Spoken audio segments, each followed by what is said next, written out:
నమస్తే వార్తలకి స్వాగతం. వివరాల్లోకి వెళితే ఆంధ్రప్రదేశ్ శాసనసభ బడ్జెట్ సమావేశాలు రేపటి నుంచి ప్రారంభం కానున్నాయి. రేపు ఉదయం 10 గంటలకు రాష్ట్ర గవర్నర్ ఎస్ అబ్దుల్ నజీర్ ఉభయ సభలను ఉద్దేశించి ప్రసంగించనున్నారు. ఫిబ్రవరి 12వ తేదీన గవర్నర్ ప్రసంగానికి ధన్యవాదాలు తెలిపే తీర్మానాన్ని సభలో ప్రవేశపెట్టనున్నారు.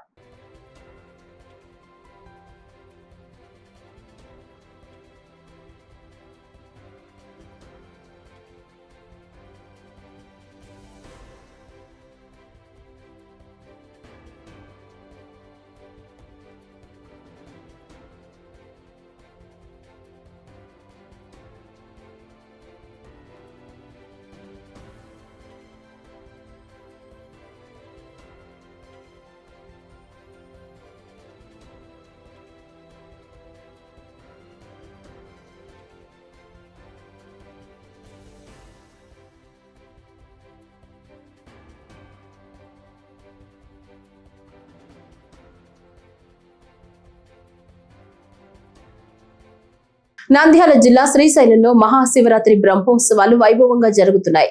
భృంగి వాహనంపై శ్రీశైల భ్రమరాంబ మల్లికార్జున స్వామి భక్తులకు దర్శనమిచ్చారు. అనంతరం ఆలయ అధికారులు, అర్చకులు, వేద పండితులు శాస్త్రోక్తంగా పూజలు కార్యక్రమాలు నిర్వహించి ఊరేగింపు నిర్వహించారు. అనంతరం ద్వారకా తిరుమల దేవస్థానం తరపున స్వామి అమ్మవారికి పట్టు వస్త్రాలను సమర్పించారు.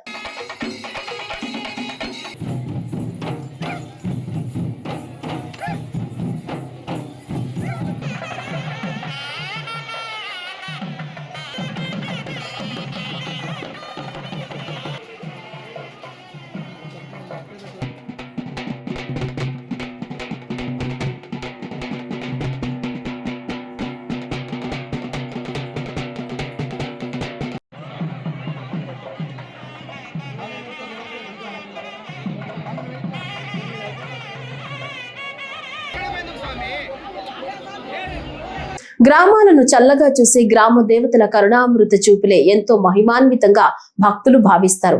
అందుకే అమ్మవార్లను గ్రామాలకు ఆహ్వానించి వారి ప్రీతి నొందేలా జాతర మహోత్సవాలను నిర్వహించి అమ్మవార్లను సాగనంపుతారు. ఏలూరు నగర ప్రజలకు నలువైపుల రక్షణ కవచంగా ప్రజల ఇలవేల్పుగా వెలుగొందుతున్న తంగెళ్లమూడి గంగానమ్మ జాతర సోమవారం ఘనంగా ముగిసింది. 7 ఏళ్లకోసారి 28 రోజుల పాటు అమ్మవారి జాతర పండుగలా నిర్వహించారు. గంగానమ్మ, శ్రీ మహాలక్ష్మమ్మ, శ్రీ వినుకొండ అంకమ్మ, పోతరాజు బాబులను మేడలలో కొలువు తీర్చి ఘనంగా పూజలు నిర్వహించిన అనంతరం చివరగా కొర్ల బండితో నగరంలో ఊరేగించారు. దేవతామూర్తులు విచిత్ర వేషాలతో ప్రదర్శనగా అమ్మవార్లను ఏలూరు పొలిమేరకు సాగనింపారు.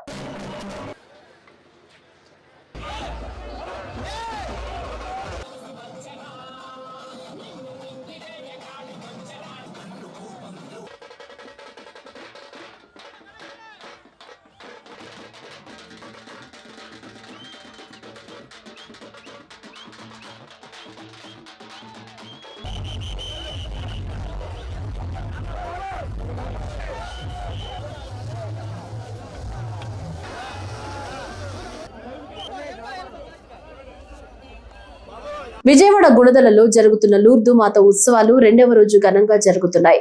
ఉదయకాల ప్రార్థన, సమిష్టి దివ్య బలి పూజ, పవిత్రాత్మ నూతనీకరణ ప్రార్థనలు ఈ ఉదయం నిర్వహించారు. లూర్దు మాతను దర్శించి ప్రార్థనలు చేసుకునేందుకు ఉభయ తెలుగు రాష్ట్రాలతో పాటు పొరుగు రాష్ట్రాల నుంచి పెద్ద సంఖ్యలో భక్తులు తరలి వస్తున్నారు.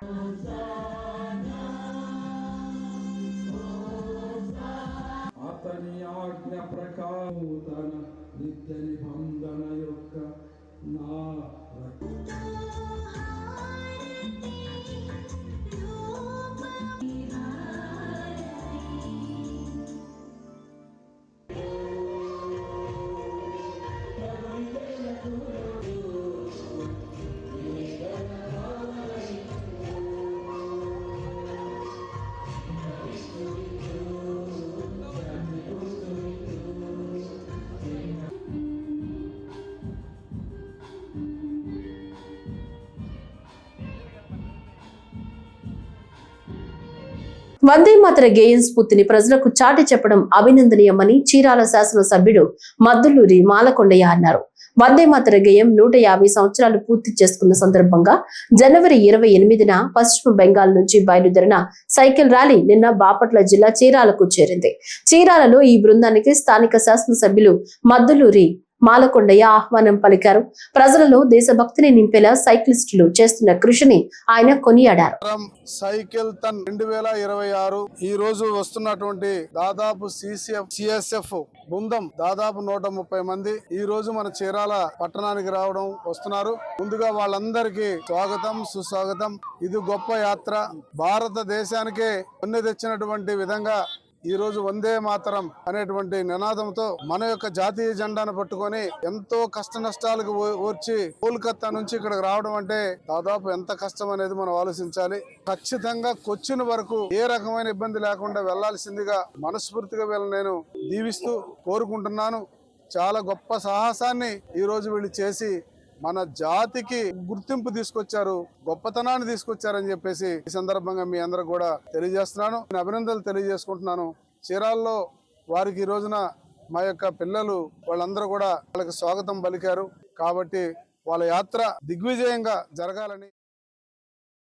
రాష్ట్రంలో నీట్, ఈఏపీ, సెట్ పరీక్షలకు హాజరయ్యే మైనార్టీ విద్యార్థుల కోసం ఉచిత శిక్షణ ఇచ్చేందుకు ప్రభుత్వం ఏర్పాట్లు చేసినట్లు రాష్ట్ర న్యాయ, మైనార్టీ సంక్షేమ శాఖ మంత్రి ఎన్ఎండి ఫరూక్ తెలిపారు. ఈ మేరకు మంత్రి ఒక ప్రకటన విడుదల చేశారు. మైనార్టీ సంక్షేమ శాఖ నేతృత్వంలో centre for educational development of minorities ద్వారా మైనార్టీ విద్యార్థులకు శిక్షణ అందిస్తున్నట్లు తెలిపారు. నీట్, ఈఏపీ, సెట్ల పోటీ పరీక్షల్లో ఉన్నతమైన మార్కులను సాధించి మంచి ర్యాంకులతో వైద్య, ఇంజనీరింగ్, వ్యవసాయ, ఫార్మా తదితర అండర్ గ్రాడ్యుయేషన్ కోర్సుల్లో అడ్మిషన్ పొందేందుకు వీలుగా మైనార్టీ విద్యార్థులకు ఉచిత శిక్షణ ఇవ్వనున్నట్లు తెలిపారు. ఉచిత శిక్షణను ఆన్లైన్, ఆఫ్లైన్ విధానాల్లో 45 రోజుల పాటు అందిస్తామని, ఈ అవకాశాన్ని మైనార్టీ విద్యార్థులు సద్వినియోగం చేసుకోవాలని కోరారు.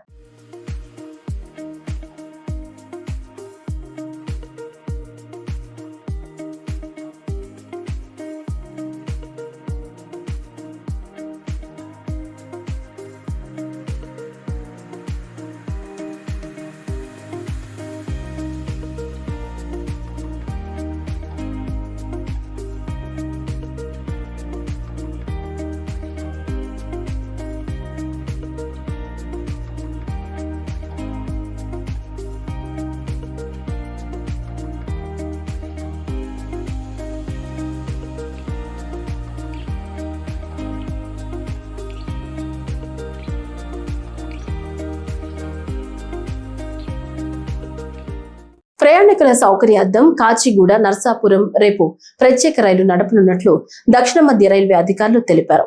ఈ ప్రత్యేక రైలు రేపు సాయంత్రం 4:40 కాచిగూడలో బయలుదేరి మరుసటి రోజు ఉదయానికి నర్సాపురం చేరుకుంటుంది.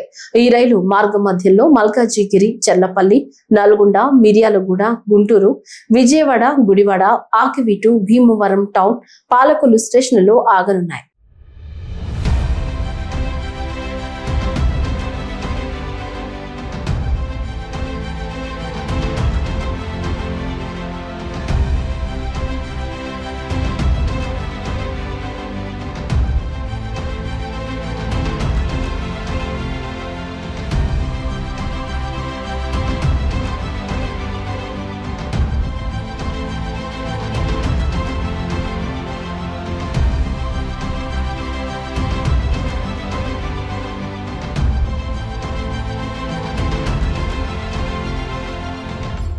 పాలకొండ డివిజన్ కేంద్రంగా ఉన్న పట్టణంలో పారిశుద్ధ్య పరిస్థితులు దారుణంగా ఉన్నాయని గుర్తించిన సబ్ కలెక్టర్ స్వప్నిల్ జగన్నాథ్ పవార్ ప్రత్యేక దృష్టి సారించారు.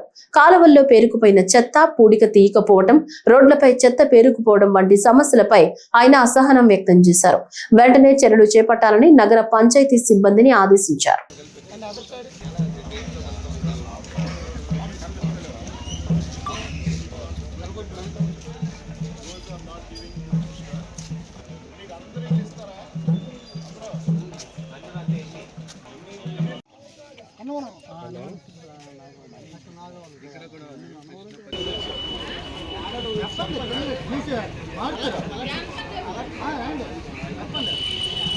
पानी इसमें आना है, स्ट्रक्चर है उसका ना, जो अपना जगनन कॉलोनी बीच पहले एक तालाब है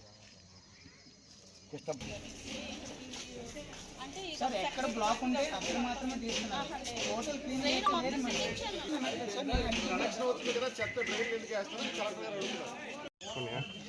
రైటింగ్ ప్లేస్ లేదు. ఆ బండి అంటే ప్లేస్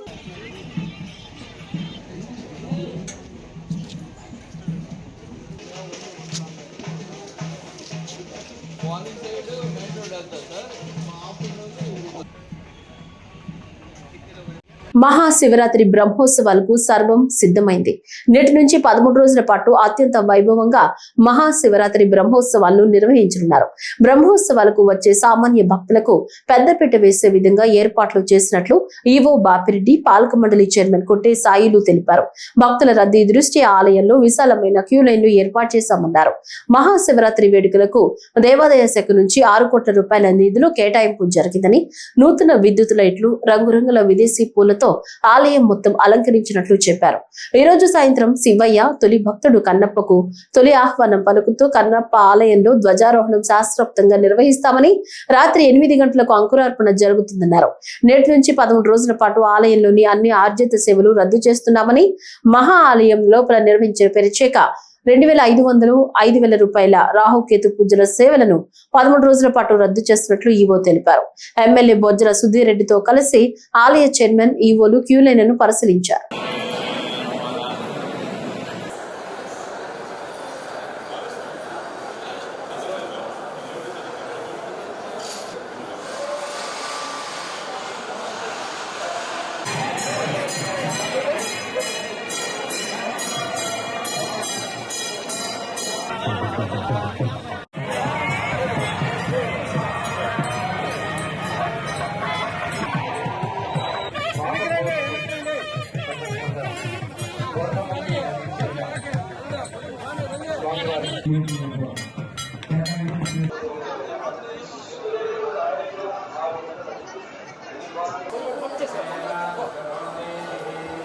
పిఠాపురం నియోజకవర్గంలోని పాత మాదాపురం గ్రామానికి చెందిన 2 చిన్నారుల విషాదగాథ స్థానికంగా చర్చనీయాంశమైంది. 2 ఏళ్ల క్రితం తండ్రిని కోల్పోయిన ఈ చిన్నారులు ఇటీవల లంగ్ క్యాన్సర్ తో తల్లిని కూడా కోల్పోయి పూర్తిగా అనాథలుగా మారారు. ప్రస్తుతం కుటుంబ అండా లేక ఆర్థికంగా ఇబ్బందులు ఎదుర్కొంటున్నారు. ఈ నేపథ్యంలో పిఠాపురం శాసనసభ్యులు పవన్ కళ్యాణ్ ని స్థానికులు వినతి చేశారు. నియోజకవర్గంలోని 42 మంది దేవుడి బిడ్డలకు ఇప్పటికే అండగా నిలిచినట్లే ఈ 2 చిన్నారులను కూడా ఆదరించి ప్రతి నెల ఆర్థిక సహాయం అందేలా చర్యలు తీసుకోవాలని కోరుతున్నారు. అలాగే ప్రభుత్వం తరపున వారి విద్య, భవిష్యత్తు భద్రత కోసం ప్రత్యేకంగా దృష్టి సారించాలని విజ్ఞప్తి చేస్తున్నారు. ఈ విషయమై స్పందించాలని కరణం వీరభాస్కర్ కోరుతూ తన సంప్రదింపు నెంబర్ను 9177299529గా వెల్లడించారు. పవన్ కళ్యాణ్ గారికి నమస్కారం అండి. పిఠాపురం నియోజకవర్గం మాదాపురం గ్రామం నుండి మాట్లాడుతున్నాను. నా పేరు సత్య, మా తమ్ముడి పేరు చంటి. నాన్నగారు 2 years అయింది చనిపోయి. ఇప్పటి వరకు అమ్మగారే చూసుకున్నారు పని చేస్తూ, ఆ తమ్ముడిని నన్ను కూడా చదివిస్తూ. నెల క్రితం అమ్మగారు హాస్పిటల్లో చనిపోయారు, కాకినాడ పెద్ద హాస్పిటల్లో. క్యాన్సర్ వచ్చి, లంగ్ క్యాన్సర్ వచ్చి. ప్రెసెంట్ అయితే ఇప్పుడు తమ్ముడు నేను మాత్రమే ఉన్నాము. అమ్మ నాన్న ఎవరు లేరు. అమ్మమ్మ తరపు నుంచి, నాన్న వాళ్ళ సైడ్ నుంచి కూడా ఎవరు పట్టించుకోవట్లేదు, ఎవరు కూడా లేరు. ఈ ఇల్లు కూడా మాది కాదు. పవన్ కళ్యాణ్ గారు పిఠాపురంలో 42 మందికి, ఎవరు లేని అనాథలకి ఎలా హెల్ప్ చేస్తున్నారో మాకు కూడా హెల్ప్ చేస్తారని ఆశిస్తున్నాను. తమ్ముడిని చదివించడానికి గవర్నమెంట్ ద్వారా ఏమైనా హెల్ప్ చేయండి, హెల్ప్ చేయాలని చెప్పి పవన్ కళ్యాణ్ గారిని కోరుకుంటున్నాం. అటు ఇటు కూడా ఎవరు లేరు, పూర్తిగా అనాథలమై ఉన్నాం. ఈ ఇల్లు కూడా మాది కాదు, ఇప్పుడు ఉండడానికి కూడా ఇల్లు లేదు. రాబోయే ఫిబ్రవరి 17 నుంచి 27 వరకు ఆచార్య నాగార్జున విశ్వవిద్యాలయంలో Indian army Agniveer recruitment rally నిర్వహించనున్నారు. ఈ ర్యాలీకి ఆంధ్రప్రదేశ్, తెలంగాణ రాష్ట్రాలకు చెందిన పురుష అభ్యర్థులు హాజరు కానున్నారు. మొత్తం 8,598 మంది అభ్యర్థులు పాల్గొంటారని అధికారులు తెలిపారు. ఎంపిక ప్రక్రియ రాత్రి సమయంలోనే నిర్వహించనున్నందున యూనివర్సిటీ ప్రాంగణంలో 400 మీటర్ల సింథటిక్ ట్రాక్ ను సిద్ధం చేసి ఫ్లడ్ లైట్స్ ఏర్పాటు చేస్తున్నారు. రాత్రి 2 గంటల నుంచి ఉదయం 5 గంటల వరకు 1.6 కిలోమీటర్ల పరుగు పరీక్షలు నిర్వహించనున్నారు. శారీరక దారుఢ్య పరీక్షలో భాగంగా ఫుల్అప్స్, జిగ్జాగ్, 9 అడుగుల లాంగ్ జంప్ వంటి అంశాల్లో పరీక్షించనున్నారు. అనంతరం ఎత్తు, బరువు వంటి శారీరక కొలతల పరీక్షలు, పారాగ్రాఫ్ రాయింపు, డ్రగ్ టెస్టులు, మెడికల్ పరీక్షలు నిర్వహిస్తారు. వైద్య పరీక్షల కోసం ఇండోర్ బ్యాడ్మింటన్, జిమ్ భవనాలను సిద్ధం చేస్తున్నారు. అత్యవసర వైద్య సేవల కోసం అంబులెన్సులు, హృద్రోగ మరియు ఎముకల నిపుణులు, ల్యాబ్ టెక్నీషియన్స్ సేవలను అందుబాటులో ఉంచనున్నారు. మొబైల్ టాయిలెట్స్, వేచి ఉండే ప్రదేశాలు, పారిశుద్ధ్య సిబ్బంది, అగ్నిమాపక శకటాలు సిద్ధంగా ఉంచుతున్నారు. పోలీస్ బందోబస్తు, అవసరమైన చోట్ల బారికేడింగ్ ఏర్పాట్లు చేస్తున్నారు.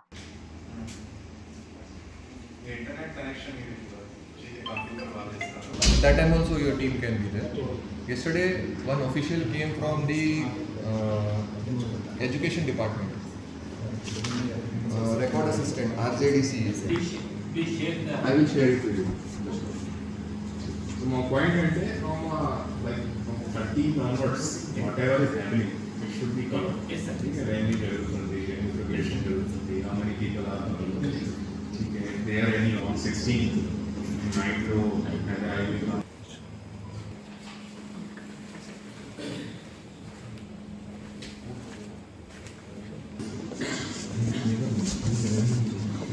గుంటూరు నగరంలోని పలు బిర్యానీ హోటల్స్ మరియు రెస్టారెంట్లలో ఫుడ్ సేఫ్టీ అధికారులు ఆకస్మిక తనిఖీలు నిర్వహించారు. నగరమంతా 10 ప్రత్యేక బృందాలను రంగంలోకి దించి ఒకేసారి దాడులు చేపట్టారు. ఈ తనిఖీల్లో లక్ష్మీపురం ప్రాంతంలోని బిస్మిల్లా హోటల్లో సుమారు 50 కేజీల చికెన్, మటన్, ఫిష్ మాంసాహారం ఫ్రిడ్జ్లలో అనుమానాస్పదంగా నిల్వ ఉంచినట్లు గుర్తించారు. నాణ్యత లేని మరియు రోజులు గడిచిన మాంసాహారాన్ని అధికారులు స్వాధీనం చేసుకున్నారు. వరుస ఫిర్యాదులు రావడంతో ఈ దాడులు చేపట్టినట్లు అధికారులు తెలిపారు. స్వాధీనం చేసుకున్న నమూనాలను ల్యాబ్ కు పంపించి పరీక్షలు నిర్వహిస్తామని, నిబంధనలు ఉల్లంఘించిన వారిపై కేసులు నమోదు చేసి తదుపరి చర్యలు తీసుకుంటామని ఫుడ్ సేఫ్టీ అధికారులు స్పష్టం చేశారు.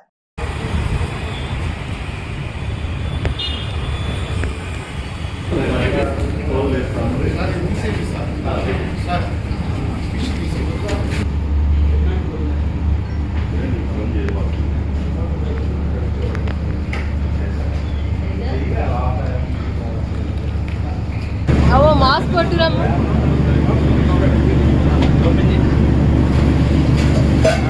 ఫ్రీజ్ అయిపోయినట్టు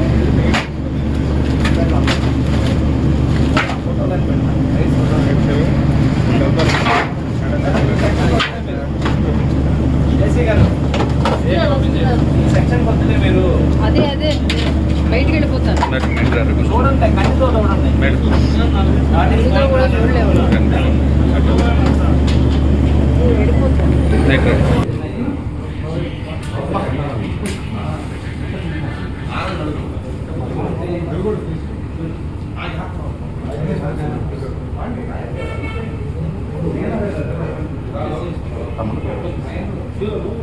నారాజు ఇట్లా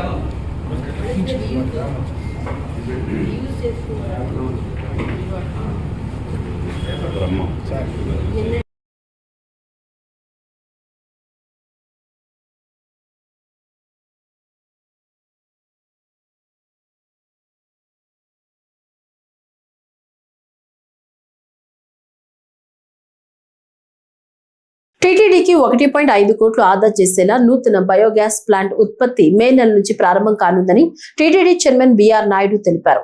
తిరుమల కాకులమాను దిబ్బ సమీపంలో ఐఓసీఎల్ బయోగ్యాస్ ప్లాంట్ నిర్మాణానికి గతంలో టీటీడీ చైర్మన్ శంకుస్థాపన చేశారు. ఈ నిర్మాణ పనులు పూర్తి కావస్తున్న నేపథ్యంలో మంగళవారం ప్లాంట్ ను సందర్శించిన చైర్మన్ ఇంజనీర్ల నుంచి వివరాలు అడిగి తెలుసుకున్నారు. ఈ సందర్భంగా ఆయన మాట్లాడుతూ రోజుకు 40 టన్నుల తడి చెత్తతో బయోగ్యాస్ ఉత్పత్తి ప్రారంభం కానుందని తెలిపారు. వెంగమాంబ అన్నప్రసాద వితరణ కేంద్రానికి పైపులు ఏర్పాటు చేసి బయోగ్యాస్ ను ఉపయోగించుకోవటం వల్ల టీటీడీకి 1.5 కోట్లు ఆదా అవుతుందని తెలిపారు. ఓం నమో వెంకటేశాయ. గత 4-5 నెలల క్రితం నేను ఇది ఫౌండేషన్ వేయటం జరిగింది. ఈ గ్యాస్ ప్లాంట్ ఏదైతే ఉందో మార్చ్ ఎండింగ్ ఏప్రిల్ కల్లా కమిషన్ అవుతుంది. ప్రొడక్షన్ మే నుంచి స్టార్ట్ అవుతుందని చెప్పి ఇక్కడ ఉన్నటువంటి అధికారులు అందరూ చెప్తా ఉన్నారు. వేస్ట్ ఏదైతే ఉందో అదేమో పర్ డే 40 టన్నులు కన్జంప్షన్ అవుతుంది. మనం ఇక్కడ నుంచి పైప్ లైన్ వేసుకొని ఏదైతే వెంగమాంబ క్యాంటీన్ ఏదైతే ఉందో దానికి సప్లై చేస్తారు. దీనివల్ల పొల్యూషన్ కంట్రోల్ అవటమే కాకుండా ఇక్కడ ఉన్నటువంటి చెత్త చెదారం అంతా కూడా కన్జంప్షన్ అవుతుంది. దాని ద్వారా గ్యాస్ ప్రొడ్యూస్ చేసి మనం టీటీడీ వాడుకుంటుంది. దీనివల్ల 150 లక్షల దాకా సేవింగ్ అవుతుంది టీటీడీకి.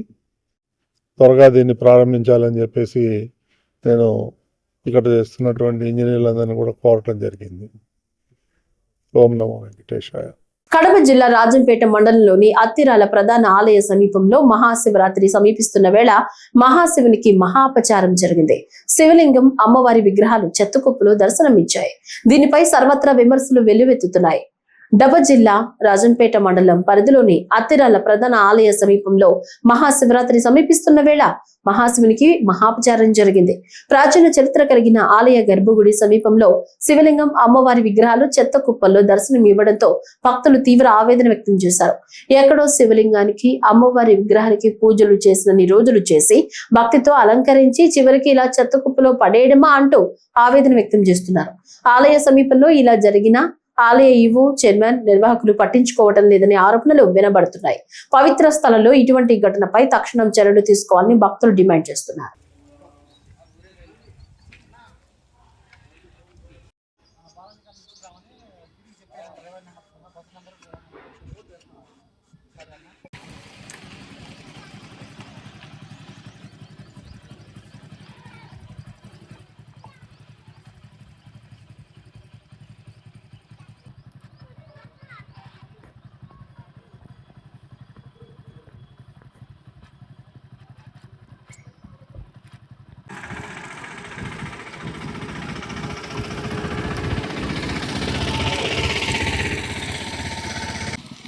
చెత్తకుప్పల శివలింగం, చెత్తకుప్పల శివలింగం.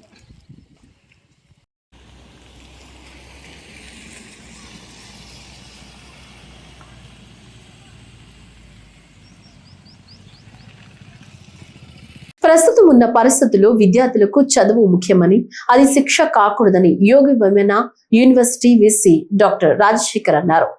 సోమవారం ఇంటర్నేషనల్ ఢిల్లీ పబ్లిక్ స్కూల్ 40వ వార్షికోత్సవ వేడుకలు స్కూల్ ప్రాంగణంలో ఘనంగా నిర్వహించారు. ఈ సందర్భంగా కార్యక్రమాన్ని పాఠశాల డైరెక్టర్ ఎం వివేకానంద రెడ్డి అధ్యక్షతన అతిథులు జ్యోతి ప్రజ్వలతో కార్యక్రమాన్ని ప్రారంభించారు. తల్లిదండ్రులు క్రమశిక్షణతో మెలిగితే వారి పిల్లలు క్రమశిక్షణతో ఉంటారని పేర్కొన్నారు. మనం క్రమశిక్షణ నేర్పకుండా ఉపాధ్యాయులను నిందించడం సరికాదని తెలిపారు. డబుల్ మీనింగ్ సినిమాల వల్ల విద్యార్థులు అలానే తయారవుతున్నారని చెప్పారు. విద్యార్థులకు ఏ రంగం ముఖ్యమైతే ఆ రంగంలో ప్రోత్సహించారు. ఇతరులతో పోలుస్తూ డాక్టర్, ఇంజనీర్, సాఫ్ట్వేర్ కావాలనుకోవడం సబబు కాదని పేర్కొన్నారు. విద్యలో మార్కులు ఒక భాగమని, జీవితమే మార్కులు కాకూడదని తెలిపారు. సృజనాత్మకత ముఖ్యమని చెప్పారు. అర్థం చేసుకుంటూ చదవాలని సూచించారు. విద్యలో అన్ని సబ్జెక్టులు ముఖ్యమని పేర్కొన్నారు. ప్రతి విద్యార్థిలో ఒక నైపుణ్యం ఉంటుందని తెలిపారు. School director M Vivekananda Reddy మాట్లాడుతూ క్రమశిక్షణకు ప్రాధాన్యత ఇస్తామని చెప్పారు. పిల్లలు తప్పు చేసినా తల్లిదండ్రులు వెనకేసుకుని రావడం సరికాదని పేర్కొన్నారు.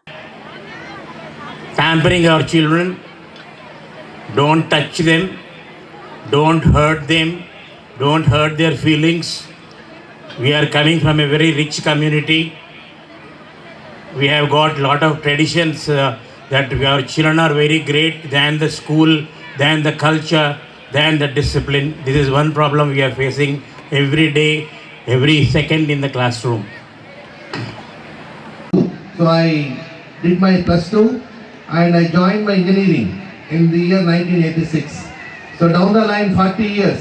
So today I am standing in front of you as guest of honor, our distinguished guest, our chief guest, and as the vice chancellor of Yogi Vemana University. So I was trying to look back my own journey, because today I am here because of the education, because of the quality of education. Though I have been passing through this school every day, but I never noticed that it has a huge space behind. So I have been seeing only 2 buildings on the road, but I have been thinking that if only 2 buildings are there, it could be a small school. But after getting inside, I have noticed it's almost, I came to know just now, it is like. రాష్ట్రంలో చంద్రబాబు అధికారంలోకి వచ్చిన ప్రతిసారి రాయలసీమకు నష్టమే జరిగిందని YSR Congress party జిల్లా అధ్యక్షుడు రవీంద్రనాథ్ రెడ్డి విమర్శించారు. కడప వైఎస్ఆర్ కాంగ్రెస్ పార్టీ కార్యాలయంలో ఆయన మాట్లాడుతూ రాయలసీమ ఎడారి కావడానికి ఆయన విధానాలే కారణమన్నారు. ఆలమట్టి డ్యాం ఎత్తు పెంపు సమయంలో ఎలాంటి చర్యలు తీసుకోలేదని, 2014లో సీఎం అయిన తర్వాత కూడా అదే విషయంపై డిపిఆర్ పెట్టారని ఆరోపించారు. వైఎస్ఆర్ జగన్ చేపట్టిన ప్రాజెక్టులకు టీడీపీ అడ్డంకులు సృష్టించిందని, కోర్టులో కేసులు వేయించిందని మండిపడ్డారు. తెలంగాణ, మహారాష్ట్రలు ఆల్మట్టిపై కోర్టుకు వెళ్లినా చంద్రబాబు స్పందించలేదన్నారు. కర్ణాటక 150 టీఎంసీల నీటి సామర్థ్యాన్ని పెంచుకుంటున్నా కూడా ఎలాంటి చర్యలు తీసుకోవడం లేదని విమర్శించారు. రాయలసీమ లిఫ్ట్ సహా అన్ని ప్రాజెక్టులకు కర్ణాటక వైఖరి వల్ల ఇబ్బందులు వస్తున్నాయని, ఇప్పటికైనా ప్రభుత్వం మేలుకుని చర్యలు తీసుకోవాలని డిమాండ్ చేశారు. లేదంటే రాబోయే రోజుల్లో రాయలసీమకు త్రాగునీటి సమస్య కూడా తీవ్రతరం అవుతుందని హెచ్చరించారు. 94 నుంచి 2004 వరకు కూడా ఆయనే ముఖ్యమంత్రిగా కొనసాగడం జరిగింది. అంటే దానికి వివిధ కారణాల వల్ల ఆయన రెండోసారి ముఖ్యమంత్రి కూడా కావడం జరిగింది అన్నమాట. సో వాజ్పేయి కావచ్చు, ఇంకొకరు కావచ్చు, ఆ రకంగా ఆయన రెండోసారి కూడా ముఖ్యమంత్రి కావడం జరిగింది. 2014లో మళ్ళా ముఖ్యమంత్రి కావడం జరిగింది. 2014లో ముఖ్యమంత్రి అయినప్పుడు అప్పుడు ఈ ఆలమట్టి డ్యామ్ హైటును పెంచాలా అని చెప్పి ఇది 129.72 టీఎంసీల కెపాసిటీ ఉన్నదాన్ని 279.72 టీఎంసీలకు పెంచాలి అని చెప్పేసి అది 519.6 అడుగుల ఎత్తు నుంచి 524.6 మీటర్ల హైటుకు పెంచేదానికి అప్పుడే డిపిఆర్ మొదలు పెట్టడం జరిగింది అన్నమాట. డిపిఆర్ చేసేదానికి టెండర్ పిలవడం జరిగింది. సో అప్పుడు కూడా చంద్రబాబు నాయుడు గారు అబ్జెక్షన్ చేసిన పరిస్థితి లేదు. ప్రతిపక్షాలను తీసుకుపోయో లేకుంటే కేంద్ర ప్రభుత్వానికి చెప్పో లేకుంటే ఇంకొకరికి చెప్పో ఎక్కడో ఒక చోట దానికి అడ్డుకట్ట వేసే కార్యక్రమం చేయాలి, ఆందోళనలు చేసే కార్యక్రమం చేయాలి. కానీ మన ఆంధ్రప్రదేశ్లో ఏదైనా మేలు జరుగుతుంది అనుకోండి, వేరే వాళ్ళు ఎవరన్నా రాజశేఖర రెడ్డి గారు మేలు చేసినప్పుడో లేకపోతే ఇదే డ్యామ్కు సంబంధించి 44,000 క్యూసిక్కులకు పెంచే కార్యక్రమంలో భాగంగా ఆయన పోతిరెడ్డిపాడు హెడ్ రెగ్యులేటర్ కార్యక్రమంలో ఆయన అది చేస్తే తెలంగాణ నుంచి పిల్లేపిస్తాడు టీడీపీ వాళ్ళతో. ఆంధ్రప్రదేశ్లో టీడీపీ తెలంగాణతో పిల్లేపించే కార్యక్రమం చేస్తాడు. కింద విజయవాడకు సంబంధించిన నాయకులతోటి అరిపించే కార్యక్రమం చేస్తాడు, ధర్నాలు చేయించే కార్యక్రమం చేస్తాడు, ఇవన్నీ చేస్తాడు. రాజశేఖర రెడ్డి గారు చేసినప్పుడు జగన్మోహన్ రెడ్డి గారు లిఫ్ట్ పెడితే దానికి కూడా పిల్లేపించే కార్యక్రమం చేస్తాడు తెలంగాణ వాళ్ళతోటి, టీడీపీ వాళ్ళతోనే, టీడీపీ వాళ్ళ కార్యకర్తలతోనే. కానీ కర్ణాటక కానీ మహారాష్ట్ర కానీ ఒరిస్సా కానీ ఇటువంటి పనులు చేసినారనుకోండి మన చంద్రబాబు నాయుడు గారు పట్టించుకోరు. ఎందుకంటే ఇక్కడ ఆంధ్ర రాష్ట్రానికి నష్టం చేయాలన్నదే ఆయన ఉద్దేశం. ఆయన ముఖ్యమంత్రిగా అయ్యిందెందుకు నష్టం చేసేదానికి అన్నమాట. పాలన చేసి ఈ రాష్ట్రాన్ని అభివృద్ధి చేసే కార్యక్రమమో ఈ రాష్ట్రానికి ప్రజలకు మేలు చేసే కార్యక్రమమో చేయడం అన్నమాట. సో 2014లో డిపిఆర్ తయారైంది.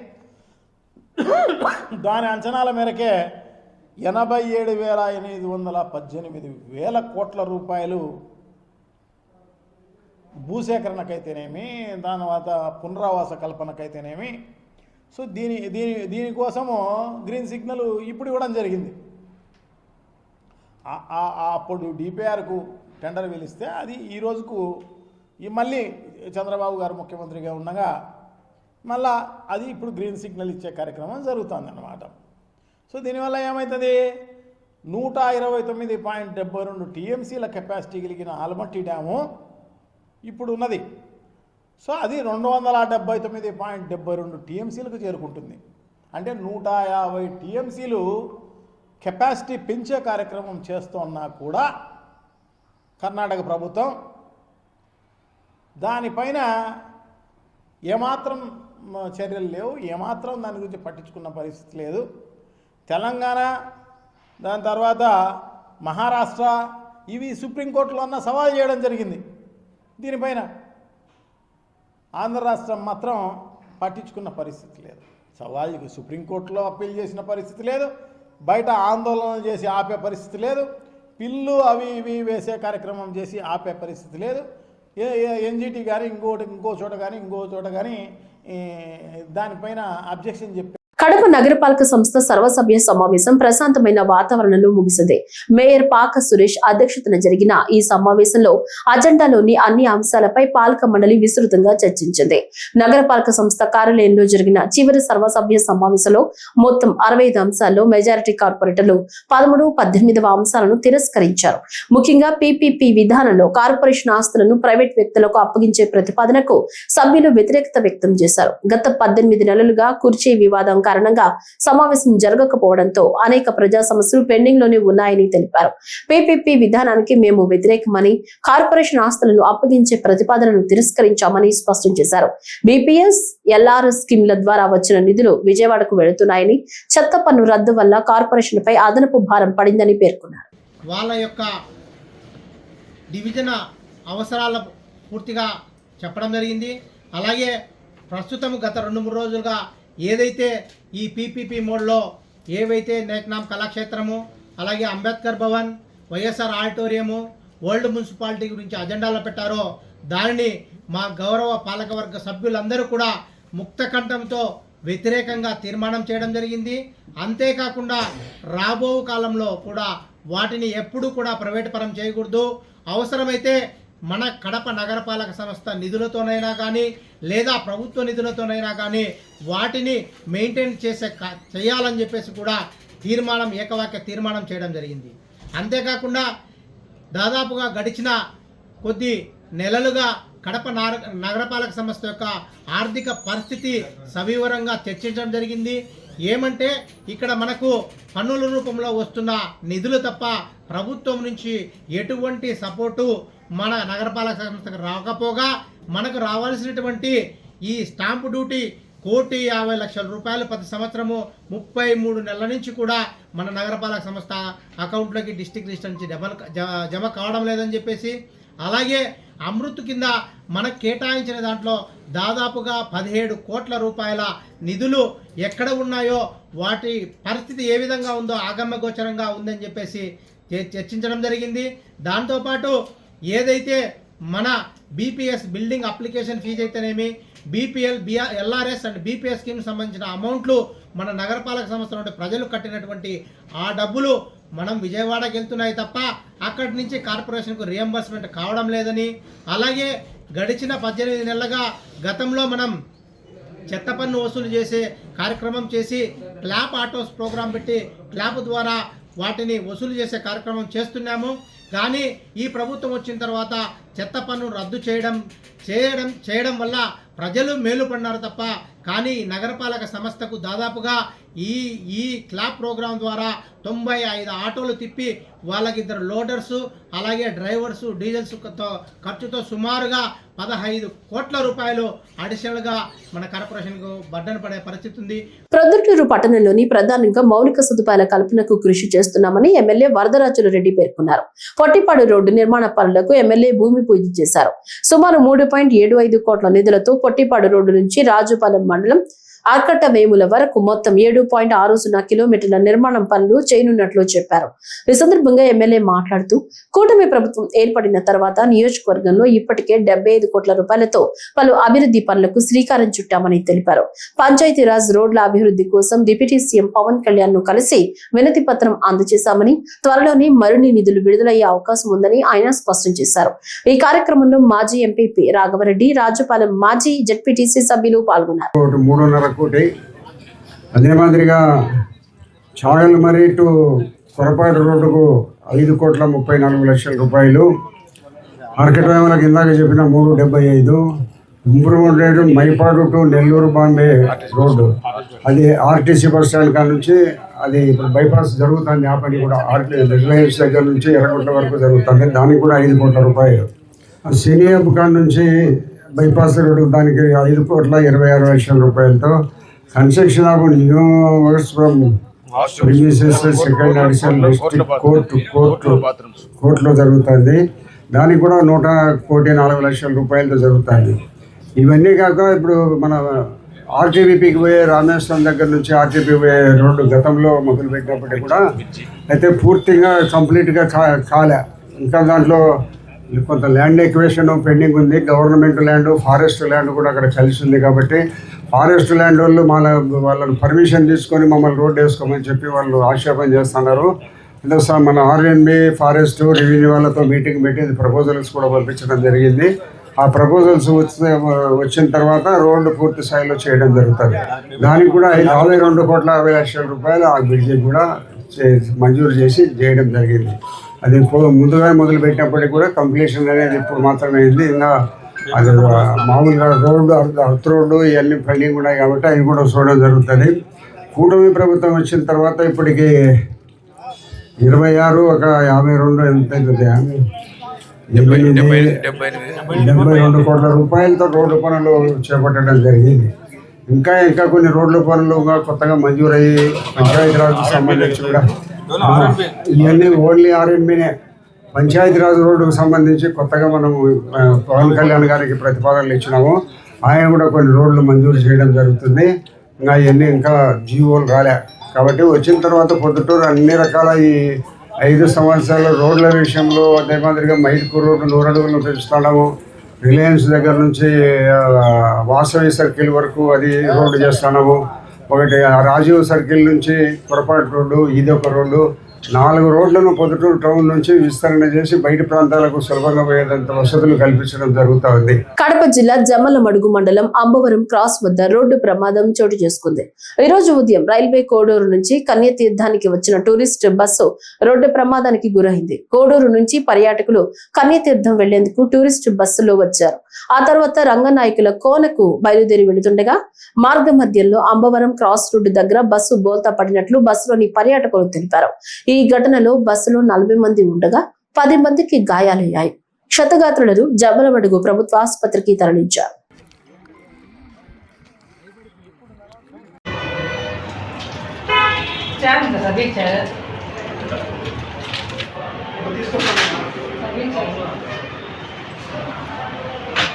రైల్వే కోడూరు దగ్గర నుంచి వచ్చినారా ఎక్కడికి?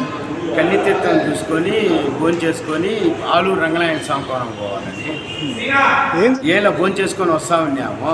స్టీరింగ్ ఏమో తిరగలా అంటే చిన్నగా ఇట్లా పడి 40 మంది. కడప నగరంలోని అన్ని ప్రాంతాలను అభివృద్ధి చేసే విధంగా చర్యలు తీసుకోవాలని నగరపాలక సంస్థ కార్పొరేటర్లు కోరారు. ఈ మేరకు నగరపాలక సంస్థ కార్యాలయంలో చివరి సర్వసభ్య సమావేశం జరిగింది. కడప మేయర్ పాక సురేష్ అధ్యక్షతన జరిగిన ఈ సమావేశంలో కార్పొరేటర్లు నగరంలో నెలకొన్న సమస్యలపై అధికారులను నిలదీశారు. 15 ఫైనాన్స్ నిధులతో చేపట్టాల్సిన అభివృద్ధి పనులపై అధికారులతో చర్చించారు. అన్ని ప్రాంతాలలో కనీస మౌలిక సదుపాయాలు, సీసీ రోడ్లు, డ్రైనేజీ వ్యవస్థలను బాగుపరిచేలా చర్యలు తీసుకోవాలన్నారు. ప్రజల సమస్యల పరిష్కారానికి అధికారులు, నాయకుల సమన్వయంతో ముందుకు వెళ్లాలని మేయర్ పాక సురేష్ సూచించారు. మనం ప్రభుత్వం నుంచి నిధులు తీసుకుని ఈ స్థలాలను డెవలప్ చేసే విధంగా ప్లాన్ చేసుకోవాలని చెప్పి మా గౌరవ సభ్యులందరూ కూడా ఏకాభిప్రాయంతో దీన్ని తీర్మానం చేస్తున్నాం సార్. డెవలప్మెంట్ అనేది మీరు పెట్టలేదు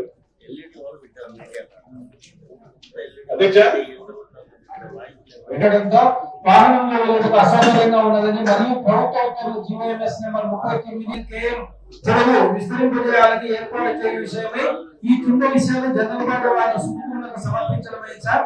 అయితే ఒకసారి వెరిఫై చేయండి మేడం గారిని, ఎందుకంటే నా దృష్టి గురించి ఆలోచన దయచేసి ఎందుకంటే వాళ్ళకి మనం రికమెండ్ చేయొచ్చు తెచ్చి ఉండి తప్పకుండా వాటి రేటు మీద తీసుకుంటారు. నెక్స్ట్ సబ్జెక్ట్ సమావేశ పద్ధతుల్లో పొందపరచాలని తెలియజేస్తూ మరియు దానికి సంబంధించిన తీర్మానాన్ని కూడా మనము ప్రభుత్వ స్థలాన్ని కాపాడాల్సిన బాధ్యత మన మీద ఉంటుంది. కాబట్టి ఎందుకంటే గతంలో చూసిన మాటిలో కూడా మరుగుదొడ్ల స్థలాన్ని డాక్యుమెంట్ తీసుకొచ్చి చేయడం జరిగింది. దాన్ని ఫినిషింగ్ చేస్తుంటే మనం ఆల్రెడీ డాక్యుమెంటేషన్ క్యాన్సిలేషన్ పెట్టా కూడా వాళ్ళ లిస్ట్ లో క్యాన్సిల్ చేయడం వల్ల ప్లస్ వాళ్ళు మనం ఫినిషింగ్ చేయాలంటే దౌర్జన్యంగా దాన్ని తొలగించే కార్యక్రమం జరుగుతుంది. కొంచెం దీని మీద ఇన్సిస్ట్ తీసుకుని మన ఓపెన్ సైట్స్ కానీ ఏవైతే ప్రభుత్వ స్థలాలు ఉన్నాయో వీటన్నిటి కూడా కమిషనర్ గారు పెట్టారా, కలెక్టర్ గారు పెట్టారా, ఎమ్మెల్సీ గారు పెట్టారా, మేయర్ గారు పెట్టారా, ఎమ్మెల్యే గారు పెట్టారా, కార్పొరేటర్ గారు పెట్టారు. పిపిపి మోడ్ అంటే పబ్లిక్ ప్రైవేట్ పార్ట్నర్షిప్. దేనికి సార్ ఎవరు చెప్పారు ఇది పెట్టమని? ముందు ఎవరు పెట్టారు? ఒకటంటే దీనికి సంబంధించి పిపిపి మోడ్ లో చేయాలని లాస్ట్ చాలా ఇయర్స్ నుంచి కూడా. ఎందుకంటే మనం ఇవన్నీ మనం ఇప్పుడు ఉండేదాన్ని ప్రైవేట్ పరం చేయాలంటాం. మన ప్రాపర్టీస్ కూడా మనం కాపాడుకోలేకుంటే రాబోయే కాలంలో మనకి ఏం మిగలదు సార్. మనం కూడా పిపిపి మోడ్ వెళ్ళిపోవచ్చు సార్. దయచేసి ఆ మాస్పల్లి బస్ స్టాండ్ లో కానీ స్కూల్ స్థలాలని కబ్జా అవుతున్నాయి సార్. ఇది లేఅవుట్ గురించి డిపిఎస్ అప్రూవల్ ఇస్తున్నారు. అది ఏ పద్ధతి మీద ఇస్తారో మనం రోడ్లు దాని కండిషన్ కూడా డెవలప్మెంట్ అన్ని సర్కిల్ డెవలప్ అయినాయి. ఐటీ సర్కిల్ కూడా డెవలప్ కావాలని కోరుకుంటున్నాను నేను. దాన్ని కూడా మనం గవర్నమెంట్ ప్రపోజల్ పెట్టి ఇమీడియట్ గా ప్రపోజల్ కూడా ఓకే చేశారుగా చూడాలి. చేయడానికి మేమంతా ఒప్పుకోము. మేమందరం దీన్ని వ్యతిరేకిస్తున్నాం. మేమైతే దీన్ని పూర్తిగా వ్యతిరేకిస్తున్నాం. వైఎస్ఆర్ ఆడిటోరియంలో మీకు 20 లక్షల రూపాయలు వస్తుంది. దానికి మీరు మౌలిక సదుపాయాలు మీరు కల్పించండి. ఆ తర్వాత దాన్ని రెంట్ కావాలా ఏదైనా పేదవాళ్ళకి తక్కువ ఇచ్చడానికి దాన్ని ప్రయత్నించండి. అంతేగాని కడప కళాక్షేత్రం ఉంది, దానికి మీరు డెవలప్ చేయండి. ప్రభుత్వం కానీ డబ్బులు పెట్టండి. 50 లక్షల రూపాయలు పెట్టారు. మా ఆస్తులలో మా గవర్నమెంట్ ఉన్నటువంటి ప్రతి ఒక్కటి ప్రభుత్వమే నిర్వహించాలా మేలంటే మేము PPPకి పూర్తిగా 100% మేము వ్యతిరేకం. నేను తీసేయండి అంతే. కోట్ల ఆస్తి ఈ రోజు పోతే రేపు రాదు. రేపు మీరు ఉండరు, మేము ఉండం.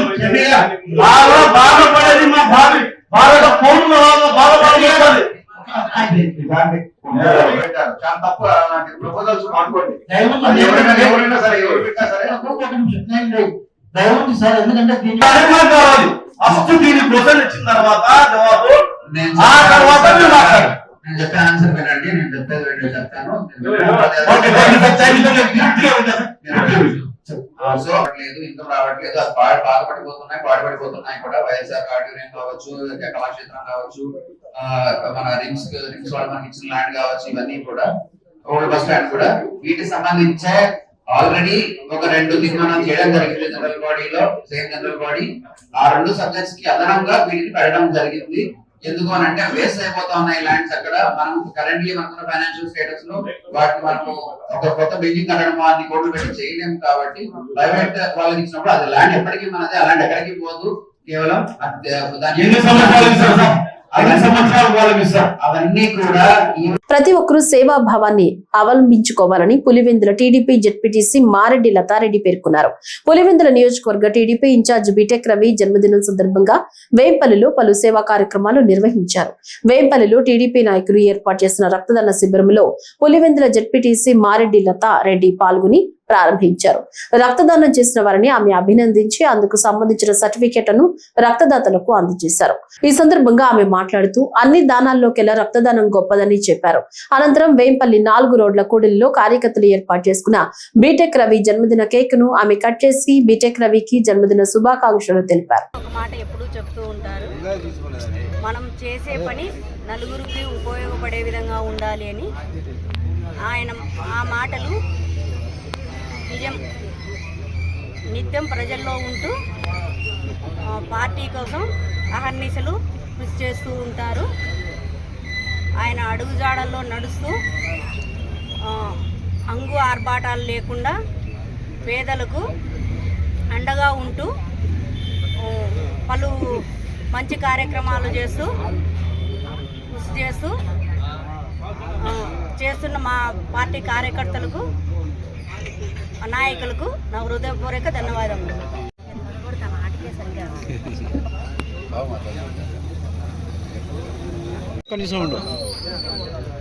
ఈరోజు మా ప్రియతమ నాయకుడు పులివెందుల నియోజకవర్గ ఇన్ఛార్జి పులివెందుల తెలుగుదేశం పార్టీ నాయకులు కార్యకర్తల మేమందరం ముద్దుగా పిలుచుకుంటున్న బీటెక్ రవీంద్ర గారి పుట్టినరోజు సందర్భంగా ఈరోజు కార్యకర్తలందరూ ముందుకొచ్చి వాళ్ళందరికీ వాళ్ళే రక్తదాన శిబిరం ఏర్పాటు చేసి ఈరోజు అన్నగారి పుట్టినరోజు సందర్భంగా వృద్ధాశ్రమంలో వారికి టిఫను, మధ్యాహ్నం భోజనము, అలాగే వారికి బెడ్షీట్లు ఇస్తూ అన్నగారు మా అందరి ఆయుస్సు పోసుకొని నిండు నూరేళ్లు కలకాలం చల్లగా ఉండాలని, అలాగే రాబోయే కాలంలో ఈ పులివెందుల్లో ఆయన ఎమ్మెల్యేగా అసెంబ్లీలో ప్రమాణ స్వీకారం చేయాలని మేమంతా మనస్ఫూర్తిగా కోరుకుంటూ ఈ అవకాశం ఇచ్చిన అందరికీ మరొకసారి ధన్యవాదాలు తెలుపుతున్నాను. ఈ వార్తలు ఇంతటితో సమాప్తం. నమస్కారం.